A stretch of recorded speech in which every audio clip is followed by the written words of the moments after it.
चीन भारत की सीमा में उड़ा रहा था फाइटर जेट। मोदी ने निकाला ऐसा हथियार कि ड्रैगन के उड़ गए होश।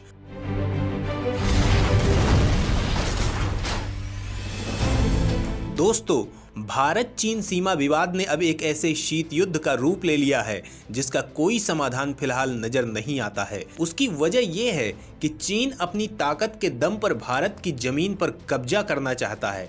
वो चाहता है कि भारत अपनी जमीन खाली कर दे और वो उस पर कब्जा करके चीनी झंडा फहरा दे।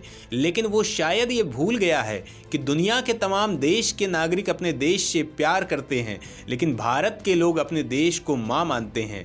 इस दुनिया में कोई भी इंसान सबसे ज्यादा किसी को प्यार करता है तो वो उसकी मां होती है, और भारत की जमीन हर भारतवासी के लिए उसकी मां है। महान देशभक्त कवि और लेखक बंकिम चंद्र चटर्जी ने अपनी ऐतिहासिक उपन्यास आनंद मठ में मां भारती की उपासना का अद्भुत चित्रण किया है। इसी उपन्यास में उनके द्वारा लिखा गया गीत वंदे मातरम आज़ादी के मतवाले क्रांतिकारियों के लिए महामंत्र बन गया, और इसी से प्रेरणा लेकर मां भारती के सपूत हंसते हंसते अपने प्राणों को मातृभूमि के चरणों में न्यौछावर करते रहे। और ये अमर रचना आज देश का राष्ट्रगीत है। हालांकि इस गीत को राष्ट्रगीत बनाने के लिए भी देशभक्तों को कड़ा संघर्ष करना पड़ा था, और सत्ता के घमंड में चूर कुछ लोग जब जनता की आवाज को दबाने में नाकाम हो गए तो उन्होंने पूरे गीत की जगह केवल 2 पदों को ही राष्ट्रगीत का दर्जा दिया। दोस्तों, भारत की वैभवशाली संस्कृति के संस्कार ही जनमानस को अपने देश को मां मानने के लिए प्रेरित करते हैं। स्वयं इस देश के आराध्य प्रभु श्री राम ने कहा है कि जननी जन्मभूमिश्च स्वर्गादपि गरीयसी। अभिप्राय ये है कि माता और मातृभूमि स्वर्ग से भी बढ़कर श्रेष्ठ हैं, और अपनी मां की रक्षा के लिए उसके पुत्र को अपने प्राण न्यौछावर करना पड़े तो वो एक पल भी देर नहीं करता। ऐसी भारत की महान संस्कृति के संस्कार हैं। बेचारे जिनपिंग को भला ये कहाँ मालूम।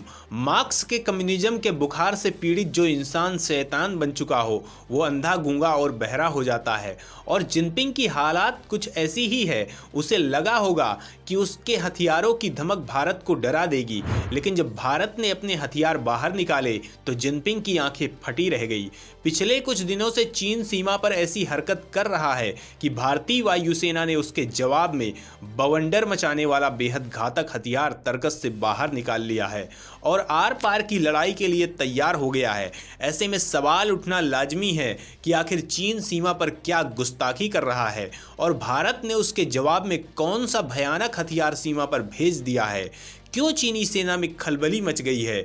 दोस्तों, इन सवालों का जवाब जानने के लिए आपको पूरा वीडियो देखना होगा।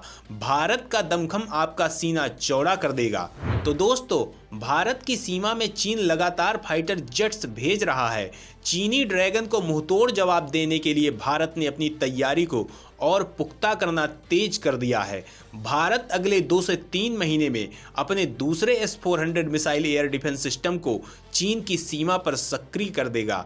S-400 की तैनाती से भारतीय वायुसेना चीन के फाइटर जेट, रणनीतिक बॉम्बर, मिसाइलों और ड्रोन विमानों की न केवल बहुत दूर से पहचान कर सकेगी बल्कि उन्हें पलक झपकते ही तबाह कर सकेगी।